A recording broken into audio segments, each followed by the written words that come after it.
Halo semuanya, selamat datang. Hari ini kita bakal coba bongkar salah satu bahasa rahasia alam semesta. Sebuah energi yang tanpa kita sadari menulis kisah kehidupan di sekeliling kita. Yap, kita akan bicara soal kalor atau panas. Kedengerannya mungkin kayak pertanyaan filosofis ya, tapi jawabannya itu sangat nyata, sangat fisikal. Jawabannya adalah energi yang nggak kelihatan, yang nyambungin hangatnya nafas kita sama pancaran sinar matahari. Energi dinamis yang kita kenal sebagai kalor. Oke, pertama-tama yuk kita lihat energi tak terlihat yang ada di sekitar kita ini. Tenang, kita nggak akan bahas ini kayak di buku pelajaran fisika yang penuh rumus, tapi kita akan melihatnya sebagai kekuatan yang memberi kehidupan, sebuah ayat atau tanda fundamental yang bekerja tanpa henti. Coba deh, renungin sebentar. Setiap kali kamu menghembuskan napas, kamu itu melepaskan kehangatan. Setiap kali sinar matahari nyentuh kulit, kamu merasakan energinya. Kita ini benar-benar kayak berenang di dalam lautan energi, sebuah tarian konstan antara panas dan dingin yang memungkinkan adanya kehidupan. Nah, supaya kita bisa paham kekuatan ini, kita harus kenalan dulu sama 3 kata atau 3 bahasa dasarnya. Ini adalah cara-cara utama bagaimana energi ini bergerak dan berinteraksi dengan dunia kita. Yang pertama, konduksi. Ini gampangnya perpindahan energi lewat sentuhan. Bayangin deh, kamu celupin sendok logam ke teh panas. Nggak lama, ujung sendok yang kamu pegang ikut panas kan? Nah, itu dia. Energinya merambat dari satu partikel ke partikel sebelahnya, persis kayak semangat yang nular waktu kita bersentuhan. Selanjutnya ada konveksi. Kalau yang ini energinya nggak cuma merambat, tapi dia ikut bergerak bareng zatnya.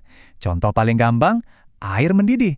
Air di dasar panci kan panas duluan, dia jadi lebih ringan, terus naik ke atas. Nah, air dingin yang di permukaan turun buat gantiin posisinya. Terjadilah arus yang berputar. Energinya bergerak dalam sebuah aliran. Dan yang terakhir, ini yang paling ajaib, radiasi. Ini adalah cara energi berpindah tanpa butuh media apapun. Bahkan bisa menembus ruang hampa. Matahari yang menghangatkan bumi kita dari jarak 150 juta kilometer, itu contoh radiasi yang paling dahsyat. Energi yang memancar yang bisa kita rasakan tanpa perlu bersentuhan sama sekali. Sekarang, bagian yang paling serunya di sini. Ternyata, 3 hukum fisika ini bukan cuma aturan abstrak di buku pelajaran loh.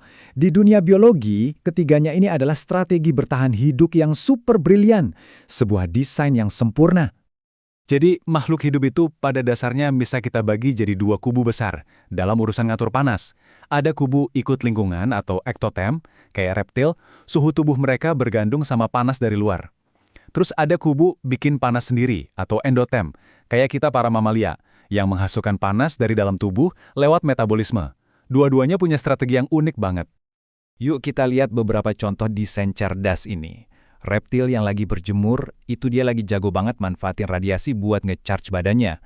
Atau kupu-kupu, sayapnya yang gelap itu berfungsi kayak panel surya mini, menyerap radiasi biar bisa terbang. Dan lihat deh penguin, mereka ngumpul rapat-rapat saling menghangatkan buat mengurangi panas yang hilang lewat konduksi. Ini kayak solidaritas termal, keren banget. Nah, ini salah satu favorit saya pribadi, gajah. Telinganya yang lebar itu bukan cuma buat dengar loh, itu adalah radiator biologis yang super canggih. Darah panas dipompa ke telinga, terus gajahnya ngipasin telinganya, menciptakan angin. Angin ini mendinginkan darahnya lewat konveksi paksa, sebelum darah yang lebih dingin itu balik lagi ke tubuh. Sistem pendingin alami yang efisien banget. Oke, sekarang kita coba zoom out. Dari 1 ekor gajah, kita lihat ke skala seluruh planet. Prinsip yang sama persis, konduksi, konveksi, dan radiasi, ternyata inilah yang membentuk kisah epik iklim dan cuaca di dunia kita. Kita semua pasti udah nggak asing sama pemandangan ini. Gelembung-gelembung dan arus air di panci yang lagi mendidih. Sebuah fenomena konveksi skala kecil yang kita lihat di dapur. Nah, sekarang lihat ini. Prinsip fisika yang sama persis ternyata adalah kekuatan yang menciptakan awan badai cumulonimbus raksasa yang menjulang tinggi ini. Ini adalah udara panas dan lembab yang naik dengan kecepatan luar biasa. Ini adalah konveksi dalam skala yang, wow, mengerikan sekaligus menakjubkan. Pernah ngerasain angin sepoi-sepoi yang adem di pantai pas siang hari bolong?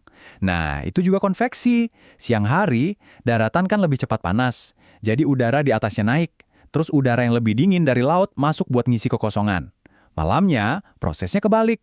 Ini adalah sistem pendingin dan pemanas raksasa alami yang mengatur suhu di pesisir. Dan fakta yang ini mungkin bakal bikin kalian kaget.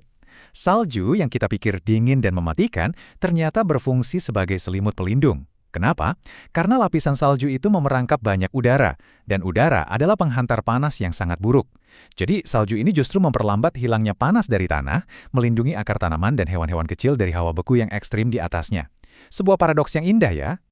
Jadi, setelah kita lihat gimana kalor bisa ngebentuk kehidupan, dari seekor kupu-kupu sampai awan badai raksasa, yuk kita tarik lagi ke skala yang lebih personal. Kita coba baca pesan yang lebih dalam di balik semua ini. Nah, ini dia intinya. Kalor itu bukan cuma energi, ia adalah ayat yang dinamis, sebuah bahasa yang terus mengalir.